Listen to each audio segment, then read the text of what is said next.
ओम पूर्णमदः पूर्णमिदं पूर्णात् पूर्णमुदच्यते पूर्णस्य पूर्णमादाय पूर्णमेवावशिष्यते। ओम शांति शांति शांति।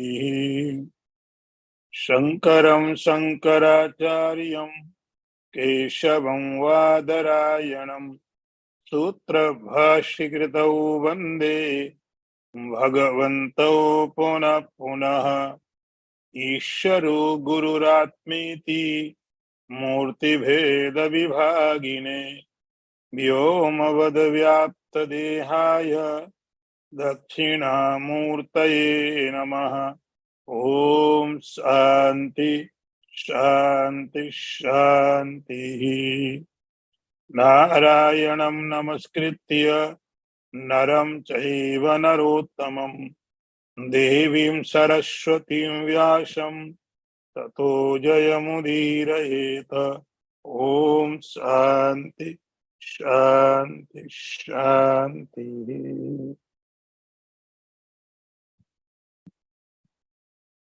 नवा मंत्र है।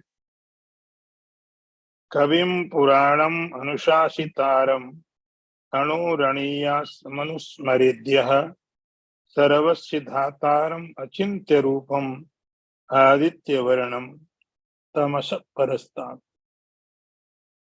अर्थ देखिए, भगवान कहते हैं यह जो सर्वज्ञ अनादि सबके ऊपर शासन करने वाला, सूक्ष्म से अत्यंत सूक्ष्म, सबका धारण पोषण करने वाला, अज्ञान से अत्यंत परे, सूर्य की तरह प्रकाश रूप,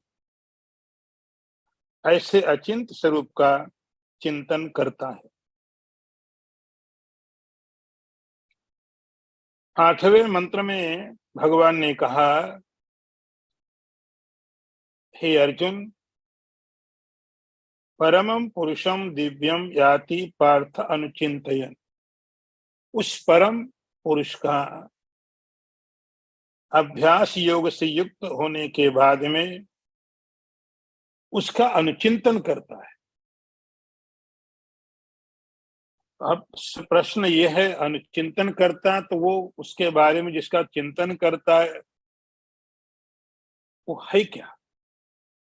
उसका स्वरूप, कोई आकार?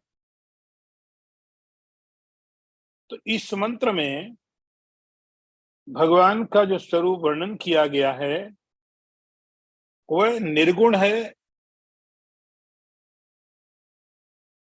वह निराकार है, लेकिन गुणवान है। एक दिन बहुत पहले मैंने आपको बात याद दिलाई थी कि परमात्मा के स्वरूप के बारे में 3 प्रकार के कॉन्सेप्ट होते हैं। इस बात को समझने के लिए आपको चीज याद करनी पड़ेगी, ईश्वर की सत्ता को 3 तरह से समझना पड़ता है। एक परमात्मा का स्वरूप है निर्गुण निराकार, आप उसको बोल सकते हैं शुद्ध ब्रह्म, प्योर कॉन्शियसनेस। न कोई गुण है, न कोई रूप है। उसके बाद दूसरे में आता है निराकार है लेकिन सगुण। गुण है उसमें, दया का सागर है, करुणा का सागर है, संसार को बनाता है, लेकिन उसका अपना कोई रूप नहीं, उसकी अपनी कोई ऐसे रूप नहीं, कोई शरीर नहीं, कोई आकार नहीं कि ये आकार परमात्मा का। ये दूसरा परमात्मा के बारे में कॉन्सेप्ट है कि परमात्मा का कोई आकार नहीं है लेकिन गुण है। दया का सागर है, करुणा का सागर है, संसार का निर्माता है, शासन करने वाला, पाप पुण्य का फल देने वाला, लेकिन अपना उसका कोई आकार नहीं। इस कॉन्सेप्ट को दुनिया के बहुत धर्म मानते हैं। मुस्लिम धर्म है, ईसाई है, और ऐसे सिखिज्म है, ऐसे बहुत से धर्म दुनिया भर में जो परमात्मा का यही कॉन्सेप्ट मान के चलते हैं कि परमात्मा का कोई आकार नहीं है लेकिन गुण है, व्यापक है, सुनता है, कर्मों का फल देता है, सृष्टि बनाता है, लेकिन अपना कोई आकार नहीं है, गुण बहुत। तो ये परमात्मा का दूसरा एक आकार है कि जहां पर सगुण निराकार बोलेंगे। और तीसरा परमात्मा का रूप है सगुण साकार। भगवान दया का सागर है, करुणा का सागर भी है, संसार का निर्माण करता है, कर्मों का फल भी देता है, और साथ में उसका अपना रूप भी है। तो कहीं आप पढ़ेंगे सशंख चक्रम, भगवान के हाथ में शंख है, चक्र है, गदा है, पद्म है, वंशी है, त्रिशूल है। तो भगवान का अपना स्वरूप भी है, भगवान के अपने गुण भी हैं। तो तीन तरह से आप ईश्वर की सत्ता को समझेंगे, सगुण निर्गुण निराकार, सगुण निराकार और सगुण साकार। तो जब बात की जाए परमात्मा का ध्यान करने की, ईश्वर का चिंतन करने के लिए, तो निर्गुण निराकार का चिंतन संभव नहीं है। जब चिंतन करना है तो उस परमात्मा के अंदर में आपको कुछ ना कुछ डालना पड़ेगा। सबसे आसान है परमात्मा का ध्यान करने का सगुण साकार, सबसे आसान है, सबसे इजी है कि परमात्मा के सगुण साकार विग्रह का आप ध्यान करिए। भगवान विष्णु का, भगवान शिव का करिए, भगवान राम का, दुर्गा माता का, कृष्ण भगवान का, कोई तो परमात्मा का सगुण साकार है, ध्यान करना सबसे आसान है। यहां जिस बात की जा रही वर्णन बताया जा रहा है, ये भगवान का सगुण निराकार रूप, ये भगवान का जो स्वरूप बताया जा रहा है, ये भगवान का अपना आकार नहीं है, लेकिन भगवान के गुण है। उन भगवान के गुणों का चिंतन करना है, आकार थे नहीं। जब आप ध्यान करने बैठे, भगवान विष्णु का चार हैं, चार हाथ है, चतुर्भुज है, शंख है, चक्र है, भगवान कृष्ण का ध्यान करे, वंशी है, तो उसमें गुण भी हैं और भगवान के आकार भी हैं। लेकिन यहां पर जो बात बताई जा रही है, वह नंबर बीच वाले को समझो आप। न तो निर्गुण निराकार है, न सगुण साकार है, बीच में परमात्मा का ये स्वरूप है, जिसको आप कहेंगे सगुण निराकार। तो परमात्मा का कोई स्वरूप नहीं बताया जाएगा, लेकिन भगवान के गुण बताए जाएंगे। तो उन गुणों का चिंतन करके भगवान का चिंतन करना है। यहां से ये प्रक्रिया शुरू कर रहे हैं। देखिए भगवान कैसा है, भगवान के कोई स्वरूप नहीं बताया जाएगा कि हाथ में मक्खन है, कि हाथ में धनुष है, कि वंशी है, गोवर्धन है, ऐसी कोई बात नहीं बताई जाएगी। भगवान के गुणों का वर्णन है, भगवान के आकार का नहीं। पहला है कविम पुराणम अनुशासितारा, भगवान के गुणों का आप ध्यान करिए। ये साधक भगवान के गुणों को ध्यान करे, जिसको भगवान ने 8वें मंत्र में बोला है भगवान के बारे में। भगवान कैसा कवि, कवि का अर्थ है क्रांतदर्शी, मतलब सर्वज्ञ, सर्वज्ञ। बहुत एक एक गुण को मैं अलग अलग ज्यादा नहीं कह पाऊंगा। ये भगवान सर्वज्ञ है। तो ये भगवान की सर्वज्ञता, भगवान को जो सब कुछ पता है, ओमनिशियंट, ये जो क्वालिटी भगवान की है, उसका चिंतन किया जा सकता है। पुराणम, भगवान पुराण है, पुराण मतलब सबसे प्राचीन, ये भगवान से पहले कुछ नहीं था,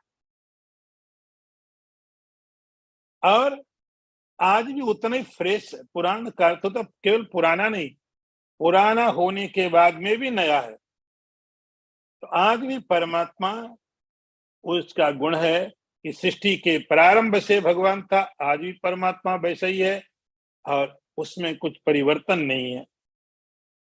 अनुशासितारम, वो परमात्मा सबका शासक है, सबका शासन करने वाला,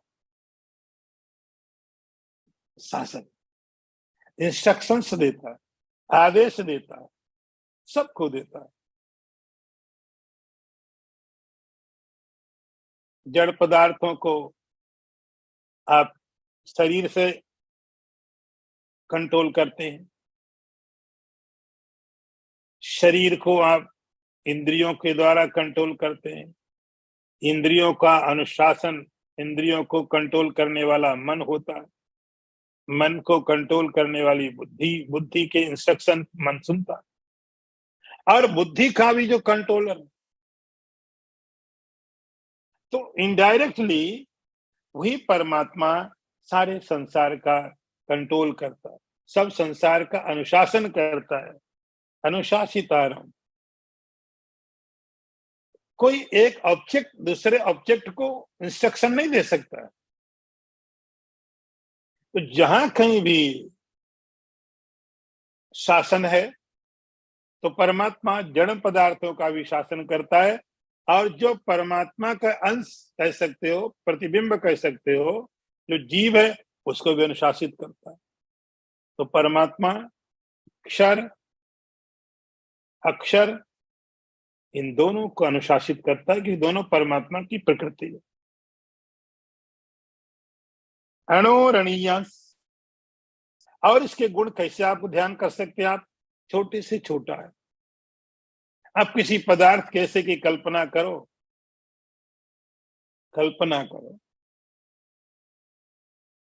उपनिषद कहता है कि बालाग्र शतभागस्य शतधा कल्पितस्य, जैसे कोई बाल है, उस बाल का आगे का कोई छोटा सा टुकड़ा आप लो, उसके 100 टुकड़े करो। अभी हम नहीं कर सकते, कल्पना कर लो कि जो बहुत छोटा टुकड़ा आपने कोई बाल का लिया है, अभी हमारे पास ऐसे इक्विपमेंट डेवलप नहीं कर पाए, उस छोटे से टुकड़े को 100 टाइम आप टुकड़े कर दो। तो आप कल्पना करो, शतधा कल्पित, कल्पना करो, और उसमें से एक टुकड़ा लेके उसके भी 100 टुकड़े करो। जब उसी के नहीं कर पा रहे थे, इसके कैसे करेंगे? लेकिन आप कल्पना तो कर सकते हैं, कल्पना करने में कोई समस्या नहीं है। उससे भी ज्यादा सूक्ष्म, उससे भी ज्यादा सूक्ष्म हमारे शरीर के अंदर एक नाड़ी होती है, उसको हिता बोलते हैं।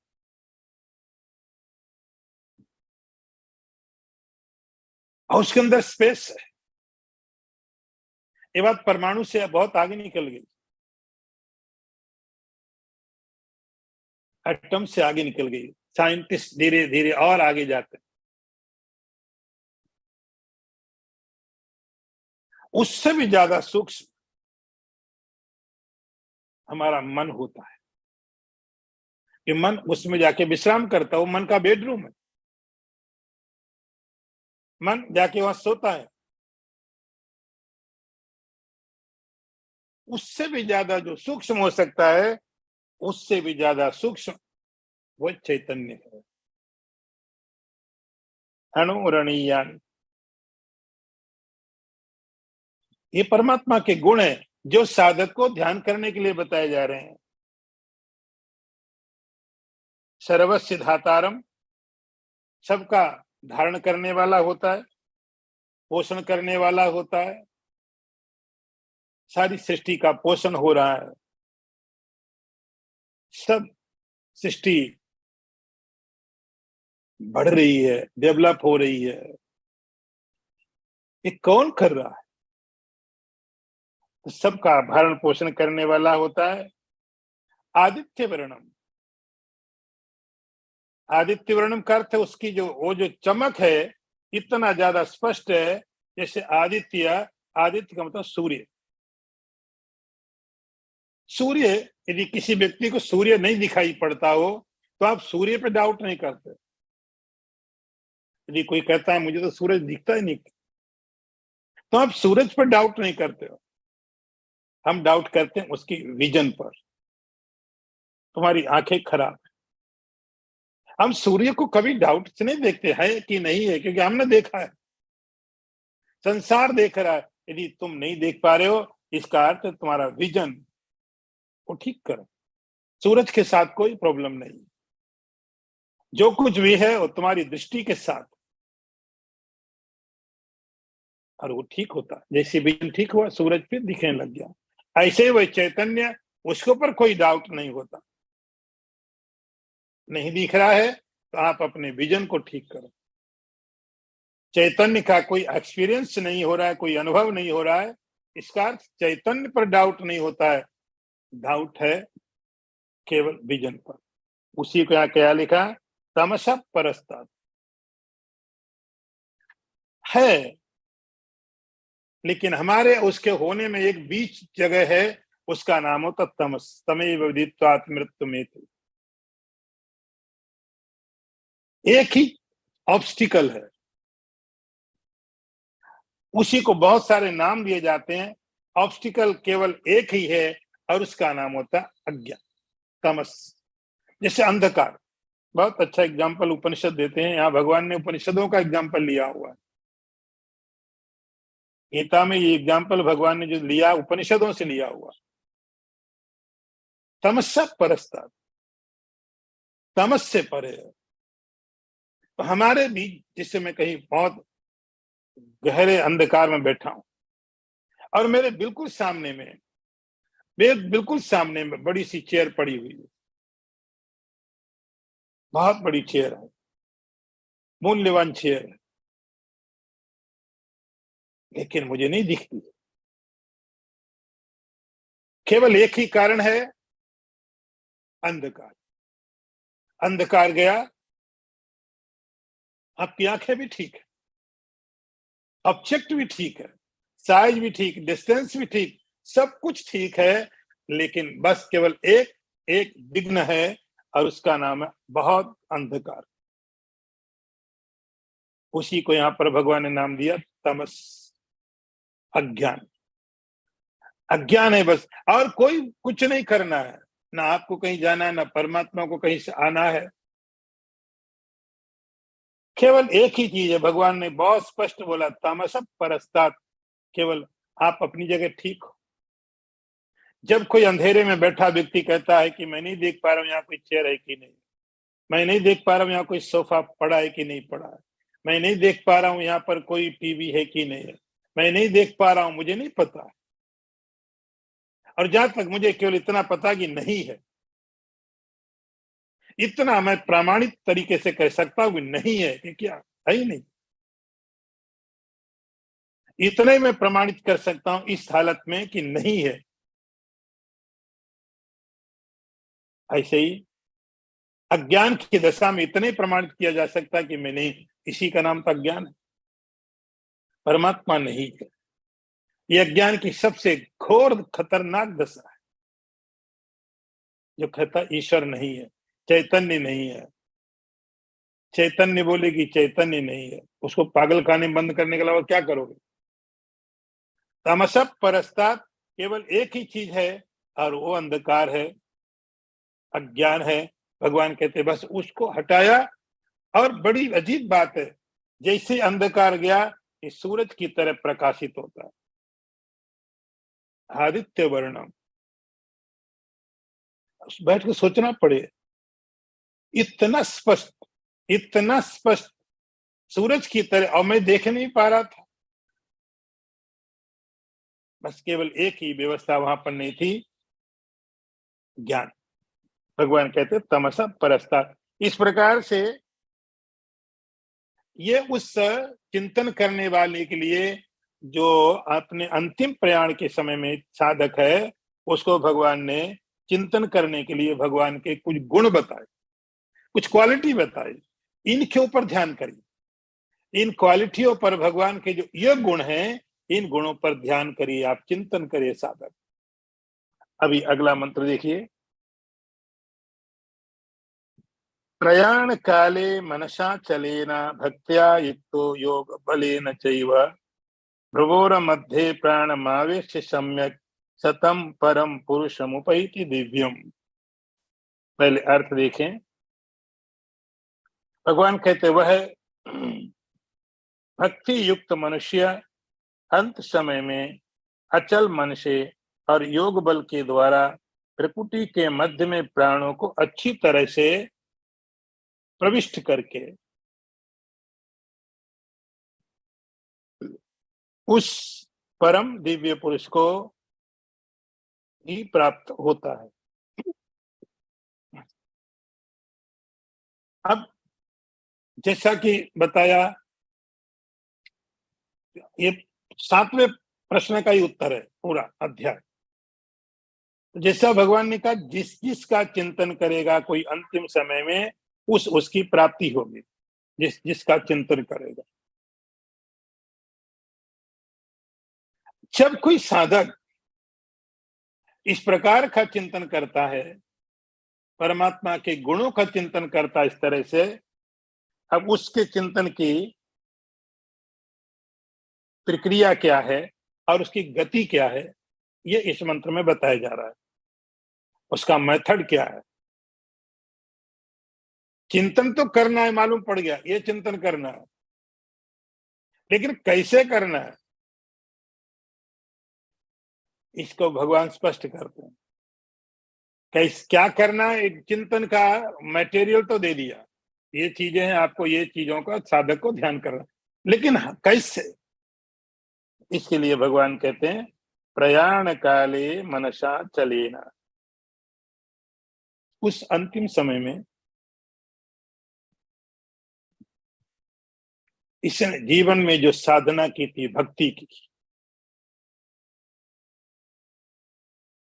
और योग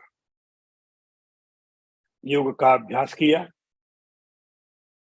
परमात्मा की उपासना की, उसका परिणाम धीरे धीरे क्या हुआ, इसके मन के अंदर में क्षमता पैदा हुई आराम करने की। इसने अपने जीवन में परमात्मा की भक्ति की, तो मन के अंदर दो तरह से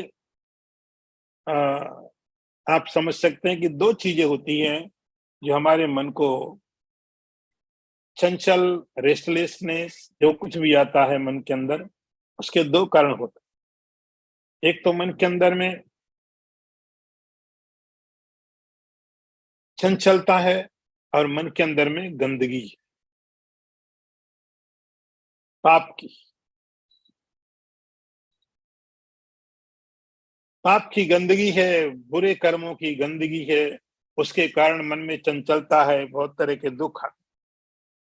इस व्यक्ति ने साधना करके, योग की साधना की, इससे उसकी गंदगी गई, परमात्मा की उपासना की, मन के अंदर शांति आई। अच्छा लेना, मन के अंदर एक क्वालिटी पैदा हुई, अब वो परमात्मा में लग सकता है। मन के अंदर एक क्षमता पैदा हुई, ताकत पैदा हुई, अब ये मन बीमार नहीं, स्वस्थ मन है, हेल्दी माइंड। स्वस्थ मन का मतलब है जो मन परमात्मा का चिंतन कर सके, स्व में स्थित हो सके। यहां वहां सब जगह जाता रहा, आता रहा, सब करता रहा दुनिया में काम। अब इस अंदर एक क्षमता ऐसी पैदा हुई इन दो साधनों से, भक्ति से और योग की साधना से। मन के अंदर क्षमता पैदा हुई कि अब अपने आप में भी रुकने लग गया। अभी तक मन सब जगह सबको महत्व दे रहा था, सब जगह जा रहा था, लेकिन अपने बारे में कभी उसको भरोसा ही नहीं था। लेकिन भक्ति और योग की साधना के कारण मन के अंदर एक स्वास्थ्य पैदा हुआ, मन के अंदर ताकत पैदा हुई कि वह अब अपने बारे में भी विचार करने लग गया। यही मन की अचलता है। दो चीजें हुई, उस निश्चल मन के द्वारा भक्ति के साथ योगाभ्यास के कारण जो मन अचल हो गया है, भ्रुवोर मध्य प्राण महावेश सम्यक, और अपने प्राणों को दोनों भ्रुवों के बीच आख्या चक्र में आज्ञा चक्र में स्थापित करके अपने प्राणों को, ये तो प्राण का कभी आपने सुना ही नहीं। प्राण के बारे में जब भी हमने सुना तो प्राण के 5 रूप, प्राण, अपान, समान, व्यान, उदान, इनकी गति कभी ऊपर तक तो थी नहीं, नासिका तक। नासिका से नीचे वाले पोर्शन में प्राण की गति होती। प्राण सांस का आना जाना, उदान, समान, व्यान, अपान, तो इन समस्त जितने प्राण के प्रकार हैं, इन सब प्रकारों का जो स्थान है शरीर में, वह आपके नासिका से नीचे के पोर्शन में। यहां भगवान कहते हैं इस योगाभ्यास के कारण अब अपने प्राणों को, अपनी जीवन शक्ति को आज्ञा चक्र में ले जाके स्थापित करें। आपको थोड़ा कठिन जरूर लग रहा होगा, ये बेचारा मर रहा है, ये मरे कि ये सब काम करे। इतना कठिन आप काम बता रहे हो, एक तो मर रहा हो, वैसे ही शरीर में दर्द हो रहा है, तड़पन हो रही है, सारी दुनिया उजड़ रही है, बैंक बैलेंस हाथ से जा रहा है, बना हुआ घर चला गया, सारी इतनी प्रॉपर्टी, फैमिली, परिवार, सब कुछ एक झटके में खत्म होने वाला है। हजारों तरह के बिजनेस है, वो सब देखे कि आप ये बोलते प्राण को यहां स्थापित करो, इतना कठिन लग रहा है। भगवान कहते कठिन लगेगा क्योंकि किया नहीं, इसलिए कठिन इसलिए लगेगा। जैसे कोई जो अच्छे म्यूजिशियन है, वो लोग जब कोई इंस्ट्रूमेंट बजाते हैं एंजॉय करते, वो एंजॉय कर रहे हैं। हमको बजाने को दे दिया जाए, एक आदमी में डम डुम डुम इधर करेंगे, अपने आप छोड़ देंगे, इसमें कोई स्वर नहीं है, कोई ताल नहीं है, क्योंकि हमने प्रैक्टिस नहीं की है। हम खुद ही एंजॉय नहीं कर पाएंगे। थोड़ी देर इधर उधर किया, उधर बजाया और छोड़ दिया, ना उसमें कोई रिदम है। लेकिन जिसने प्रैक्टिस की है वो एंजॉय करता, उसके लिए बजाना वो कोई काम नहीं है, एंजॉयमेंट है वो। हमको लगता है कितना मुश्किल है, हम तो 1 मिनट नहीं बजा पाए, 1 मिनट में हम तो बोर हो जाए, छोड़ छाड़ के किनारे कर देंगे।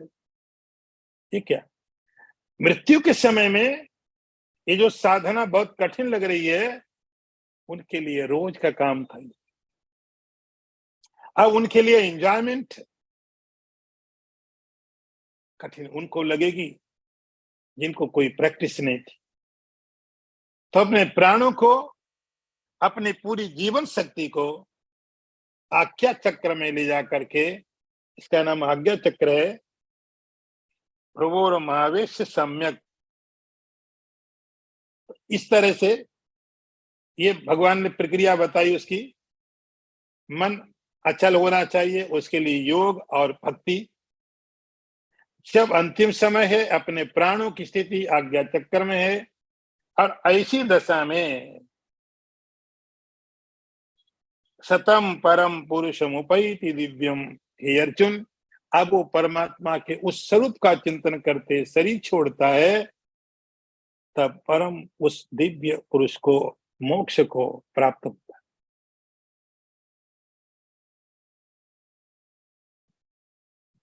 एक प्रक्रिया भगवान ने बताई।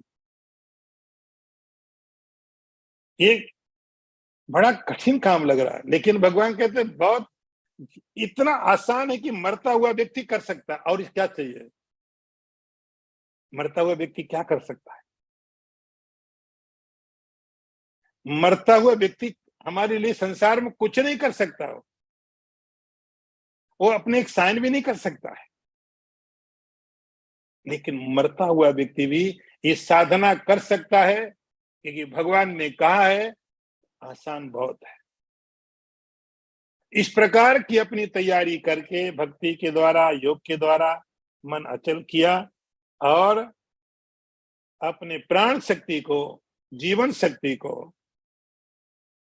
आज्ञा चक्र में स्थापित किया और परमात्मा के जो गुण बताए गए उन गुणों का चिंतन करना प्रारंभ करता है। जब शरीर छोड़ता है वह दिव्य उस परम पुरुष को प्राप्त होता है। अब आगे मंत्र देखिए। यदक्षरं वेद विदो वदन्ति विशन्त्यतयो वीतरागः यदीक्षन्तो ब्रह्मचर्यं चरन्ति तत्ते पदम संग्रहेण प्रवक्ष्ये। अर्थ देखो, भगवान कहते हैं अर्जुन, वेदवेत्ता लोग जिसको अक्षर कहते हैं, वीतराग यति जिसको प्राप्त करते हैं और जिसकी इच्छा करते हुए ब्रह्मचर्य का पालन करते हैं, वह पद लक्ष्य मैं तुम्हें संक्षेप में कहता हूं। तो पहले वाले मंत्र तक हमने श्रवण किया कि भगवान ने एक तरीका बताया साधना का, शरीर छोड़ने का एक तरीका है। बिना तरीके के शरीर भी कैसे छूटे। एक भगवान का स्वरूप बता दिया था जो था सगुण निराकार। अब यहां से भगवान बता रहे हैं निर्गुण निराकार। जिस साधक की तैयारी अलग तरीके की है, अलग अलग तरीके की साधनाएं करके व्यक्ति जाता है उस स्थिति में। कोई लोग बिना साधना के तो सब जा ही रहे हैं, लेकिन अलग अलग तैयारी के साथ साधक जाते हैं। कोई साधक ऐसे हैं जिनकी साधना निर्गुण निराकार की। अब भगवान कहते हैं, अब थोड़ा उसके बारे में बताया। यदक्षरं वेद विदो वदन्ति ही। पहले भगवान के गुण बताए, भगवान का गुण ऐसा है, भगवान का गुण वैसा है। भगवान के गुणों को बहुत अच्छी तरह से बताया था। धातार है सबका, कवि है, पुराण है, सब बता। अब वो चीज हटा दी। ये परमात्मा कैसा है, अब इसमें निर्गुण निराकार की बात भगवान बता रहे हैं। भगवान कहते जिसको वेद के वेत्ता लोग, जिन्होंने उपनिषदों को, वेदों को अनुभव किया है, केवल जाना नहीं है, वेदों के अर्थों को जिन्होंने अपने जीवन में उतारा, वेदों के कॉन्सेप्ट को जिन्होंने जिया है, अनुभव किया है, वे लोग ऐसा कहते हैं वह क्या है, अक्षर है। अक्षर, तो अक्षर होना कोई क्वालिटी नहीं है। सबका धरण पोषण करना क्वालिटी है। ये भगवान का यदाक्षरम, अक्षर। इस अक्षर को लेके कई जगह टीकाकारों ने बहुत कुछ लिखा, मैंने सब छोड़ दिया। उन्होंने वर्णन किया कि उपनिषद बृहदारण्यक में एक बहुत बड़ा संवाद हुआ याज्ञवल्क्य के साथ गार्गी का। तो वहां पर याज्ञवल्क्य ने गार्गी को बोला ये अक्षर है, सबकी प्रतिष्ठा अक्षर में है। ये भगवान कहते हैं जो वेदों के जानकार लोग हैं, वेद के विद्वान हैं, उपनिषदों को जिन्होंने जिया है, समझा है, वे लोग उस चैतन्य को, उस कॉन्शियसनेस को कैसे समझाते हैं, कैसे कम्युनिकेट करते हैं एक दूसरे के साथ। आप एक्सपीरियंस कर लो, उसके लिए कम्युनिकेशन की जरूरत नहीं है। लेकिन आप जब दूसरे के साथ कम्युनिकेट करते हो तो कुछ तो बताना पड़ेगा। तो वेद के वेदता लोग, वो ज्ञानी लोग, उसको बोलते अक्षरम, अक्षर है ये। एक बात। दूसरा तरीका, वीतरागयतयः विसन्त्यदतयो वीतरागः।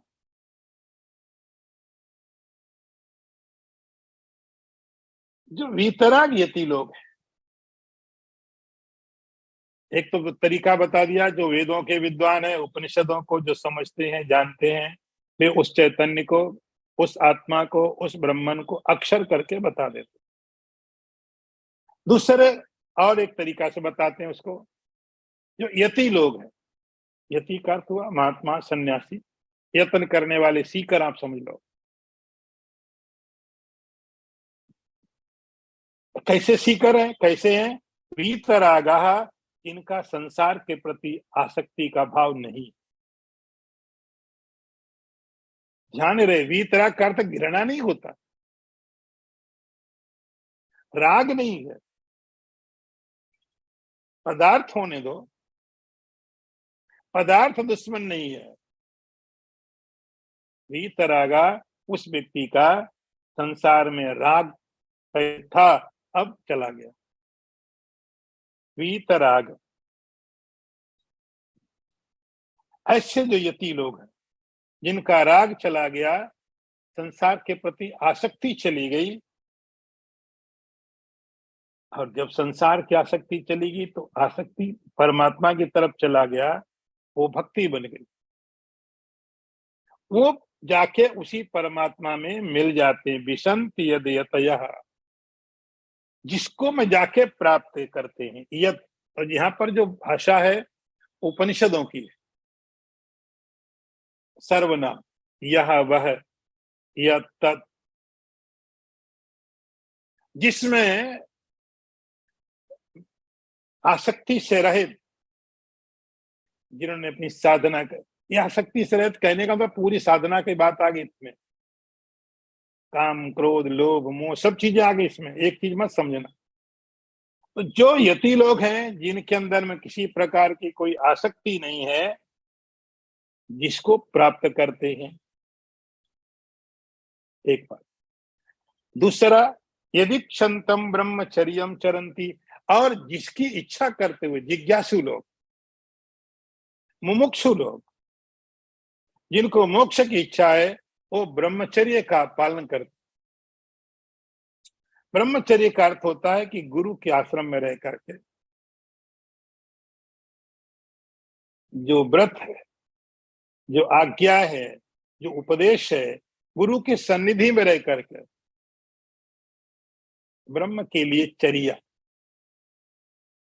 ब्रह्मचर्य व्रत तो ठीक है, लेकिन यहाँ इतना ही अर्थ नहीं उसका, सेलेबसी इतना ही अर्थ नहीं है। ब्रह्मचर्य व्रत ठीक, लेकिन भगवान इससे और थोड़ा अर्थ गहरा कहते हैं, ब्रह्म के लिए जो चर्या, आत्मा के लिए, कॉन्शियसनेस के लिए जो कुछ चर्या मैंने किया जाए, तो किसी गुरु के पास, मास्टर के पास जा करके, उनके गाइडेंस में, उनके नजदीक रह करके, उनकी शिक्षा दीक्षा में जो बताया जाए उसका पालन करना ही ब्रह्मचर्य। ब्रह्मचर्यम चरंती, वे लोग उस व्रत का पालन करते हैं, किसके लिए? जिसको प्राप्त करने के लिए। तो तीन तरह से आप समझिए, एक ऐसे लोग हैं जो भी संन्यास, मास्टर गुरु के पास व्रत में, दीक्षा में रह करके मुमुक्षु लोग हैं, जिसके लिए कर, किसके लिए कर रहे हैं? जिसके लिए। दूसरे वे लोग हैं जिसमें प्रवेश करने के लिए संसार की आसक्ति समाप्त कर देते हैं, यति लोग, जिसमें जाते हैं बात उसकी समझो। और तीसरे, वेद के विद्वान, ज्ञाता, जानकार लोग, जिसको अक्षर कहते हैं। हे अर्जुन, तत्ते पदम, वही लक्ष्य है। पदम मतलब ब्रह्म, आत्मा, चैतन्य, कॉन्शियसनेस। संग्रहेण प्रवक्षे, मैं तुम्हें उसके बारे में बताने जा रहा हूं संक्षेप में। आगे मंत्र देखिए।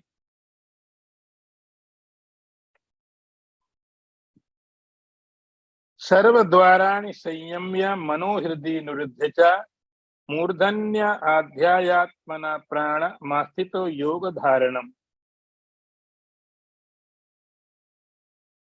अर्थ देखो, भगवान कहते ही अर्जुन, इंद्रियों के संपूर्ण द्वारों को रोककर, मन का हृदय में निरोध करके और अपने प्राणों को मस्तक में स्थापित करके योग धारणा में अच्छी प्रकार से स्थित हुआ। फिर वही प्रक्रिया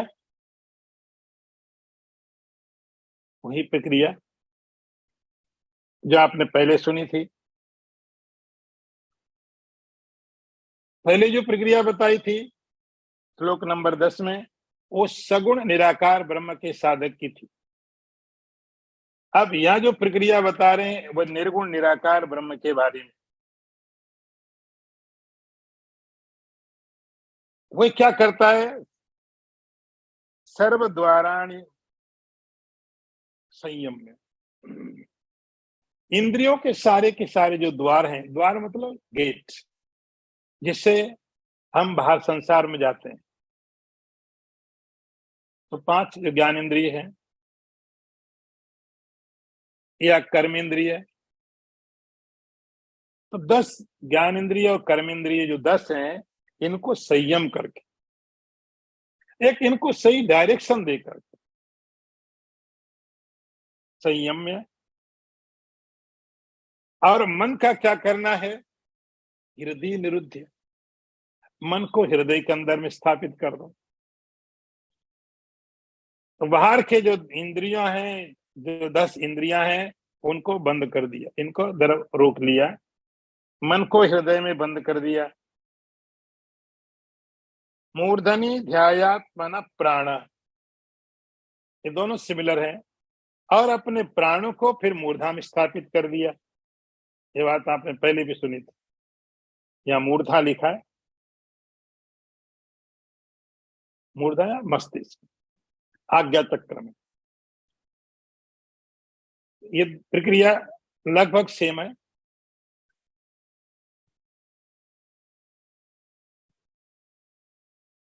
योग धारणम, इस प्रकार से अच्छी तरह से अपने को योग में लगाया, ये उसकी साधना, ये उसकी प्रक्रिया है, उसका मेथड है। अब आगे का मंत्र देखिए, ये तो दोनों सिमिलर हो गए। ओम इत्येकाक्षरम ब्रह्म व्याहरन् माम अनुस्मरन् या प्रयाति तजन देहम तयाति परमाम गति। अर्थ देखिए, जो साधक ओम इस एक अक्षर ब्रह्म का व्याहरण मानसिक उच्चारण कर मेरा स्मरण करता हुआ शरीर को छोड़कर जाता है, वह परम गति को प्राप्त होता है। तो ये तो पहले इस मंत्र में आपने जो सुना था वो प्रक्रिया है। इस साधक को करना क्या, तैयारियां हैं। ठीक है, अब ये हालत इसकी नहीं है कि उसको बोला जाए तुम ऐसी बैठो, पोस्चर ठीक करो, पद्मासन लगाओ, सिद्धासन लगाओ, ये स्थिति नहीं है। इसलिए भगवान ने पोस्चर पर बात नहीं की कि आप किस पोस्चर में हैं, शरीर की कंडीशन उसमें कैसी है। तो ज्यादातर संभावना ये कि शरीर की कंडीशन बहुत अच्छी नहीं होगी। तो बैठने की बात नहीं कि आप सीधे बैठो, पद्मासन लगाओ, सिद्धासन लगाओ, कुछ बातें हो गई। जो चीजें प्रैक्टिकल है, जो क्या किया जा सकता है, हर समय किया जा सकता है, उसके लिए शरीर का नहीं, आपकी साधना की जरूरत होती है। शरीर का जो काम हो तो हो गया, शरीर ने जो काम करना तो कर लिया। अब उससे जो निकालना था आपने, उसका काम निकाल गया। अंतिम समय में ये साधना इंद्रियों को रोक दिया, मन को हृदय के अंदर, मतलब मन में फालतू के संसार के विचार नहीं आ रहे। हृदय का अर्थ हो गया कि मन अब बाहर नहीं जा रहा, बाहर के विचार नहीं आ रहे। और वही प्राणों को अपनी मूर्धा में स्थापित, इंद्रियां कंट्रोल, संयमित, मन निरुद्ध, संसार के विचारों से रहित।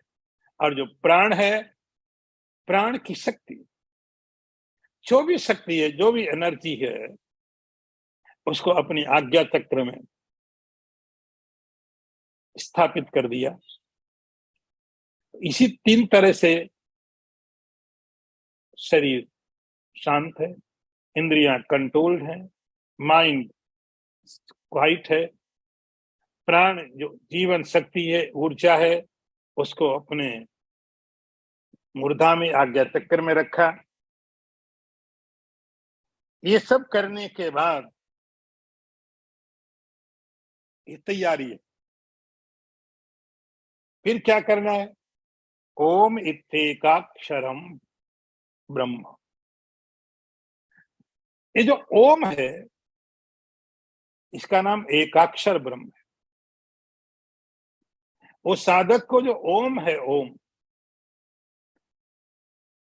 के बारे में तो प्रणव पर हमने बहुत बार बात की है। यहाँ पर इतना ही समझो, भगवान कहते ओम इत्येकाक्षरम ब्रह्म, एक अक्षर जो ब्रह्म है। ओम एक अक्षर ब्रह्म कैसे, थोड़ा आप समझिए। जैसे आप मंदिर में भगवान की कोई मूर्ति रखते हैं, भगवान विष्णु की मूर्ति है, राम भगवान है, कृष्ण भगवान, हनुमान जी, जो भी मूर्ति,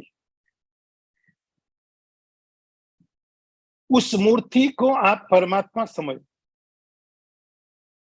आप मूर्ति के आगे खड़े होकर के उसकी प्रार्थना करते हो, अभिषेक करते हो, पूजा करते हो, नमस्कार करते हो, दर्शन करते हो, है वहां पर मूर्ति, लेकिन आप किसकी पूजा कर रहे हो? परमात्मा की, मूर्ति की नहीं। मूर्ति एक प्रतीक है, मूर्ति एक सिंबल है। मूर्ति आप बदल, छोटी मूर्ति रख सकते हो, बड़ी रख सकते हो, मिट्टी की मूर्ति रख सकते हो, सोने चांदी की रख सकते हो, लेकिन वो जो परमात्मा जिसकी सिंबल है वो नहीं बदलता। तो सिंबल बदले जा सकते हैं। आप सोने की मूर्ति रखोगे, वो भी उसी परमात्मा का सिंबल होगी। आप मिट्टी की मूर्ति रखोगे, वो मिट्टी की मूर्ति और सोने की मूर्ति, दोनों ही मूर्तियां एक ही परमात्मा की सिंबल होती। मूर्ति बहुत बड़ी हो या मूर्ति छोटी, जैसे किसी देश का एक जिसका फ्लैग है, वो सिंबल। अब कहीं पर कोई किसी कंट्री का कोई हेड बैठा है, तो पूरी कंट्री तो पीछे लेके नहीं बैठेगा। कोई कंट्री का प्रेसिडेंट है, प्राइम मिनिस्टर, तो जब वो अपने को उस कंट्री का हेड बताने की कोशिश करेगा, तो पूरी कंट्री तो लेके नहीं बैठेगा। एक फ्लैग लगा दिया, वो फ्लैग पूरी कंट्री को याद दिलाता है, ये वहां का प्रेसिडेंट है, ये वहां का पीएम है, ये वहां का मिनिस्टर है, ये उस देश को रिप्रेजेंट कर रहा है। वो जो फ्लैग है, वो सिंबल, उसका अपने आप में कोई मतलब नहीं। उसका वो केवल एक सिंबल है, एक पूरी कंट्री को बताता है। जब उसको देखा, आपको पूरी कंट्री याद है, अच्छा उस कंट्री की फ्लैग उसका है। तो जब वो राष्ट्र का हेड, उसके पीछे जो फ्लैग लगा हुआ है, ये बताने की कोशिश है वो उस कंट्री का हेड है। ये बात नहीं कर रहा है उस कंट्री के लिए, पूरी कंट्री बात कर रही है। ऐसे ही जब भगवान की कोई मूर्ति आप रखते हैं मंदिर में, तो वो मूर्ति किसी की प्रतीक है, सिंबल है। उस मूर्ति को देखा, परमात्मा को याद आता है। वो मूर्ति सिंबल है, छोटी हो सकती, बड़ी हो सकती, मिट्टी की, धातु की, सोने की, डायमंड की, किसी की भी, लेकिन कोई भी मूर्ति उसी चैतन्य को ही याद दिलाएगी। ऐसे ही ओम ये सिंबल है उस अक्षर ब्रह्म का।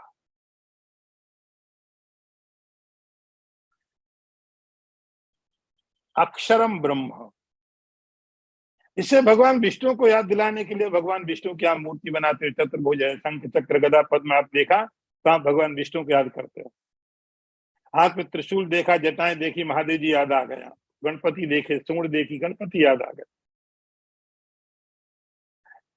अब उस प्योर कॉन्शियसनेस को, उस शुद्ध चैतन्य को याद दिलाने के लिए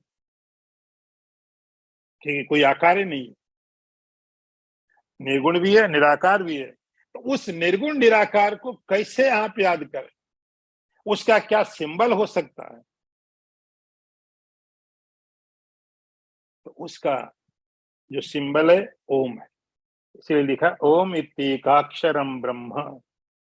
ओम ये एक अक्षर है, ब्रह्म का सिंबल है, प्रतीक है, उसका प्रतीक है, ये कॉन्शियसनेस का प्रतीक हो।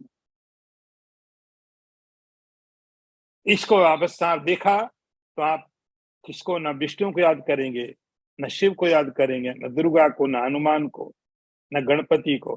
किसको याद करेंगे? ब्रह्म को। इत्येकाक्षरम ब्रह्म, इसलिए इसको अक्षर ब्रह्म बोला गया।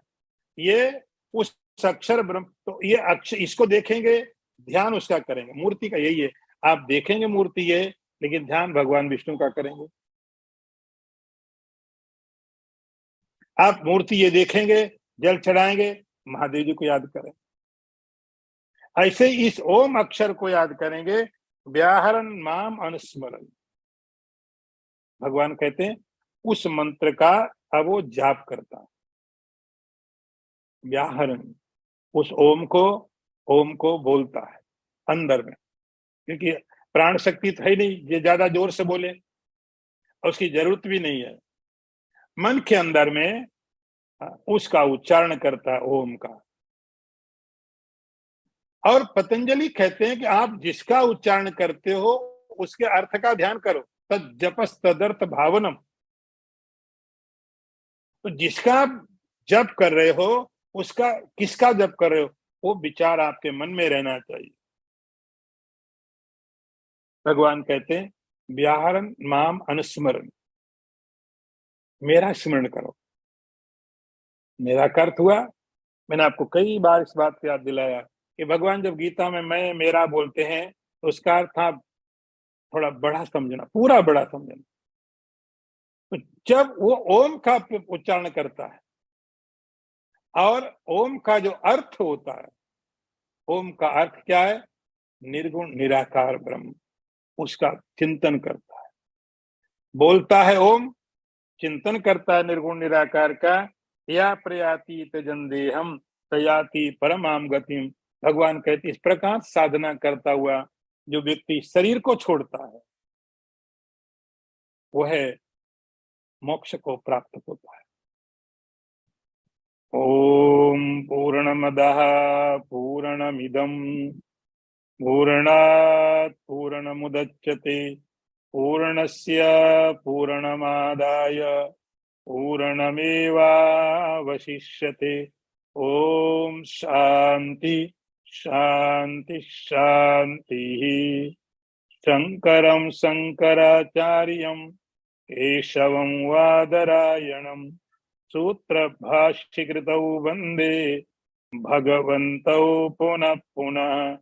ईश्वरो गुरुरात्मेति मूर्तिभेदविभागिने व्योमवद्व्याप्तदेहाय दक्षिणामूर्तये नमः। ओम शांति शांति शांति। नारायणं नमस्कृत्य नरं चैव नरोत्तमं देवीं सरस्वतीं व्यासं ततो जयमुदीरयेत। ओम शांति शांति शांति।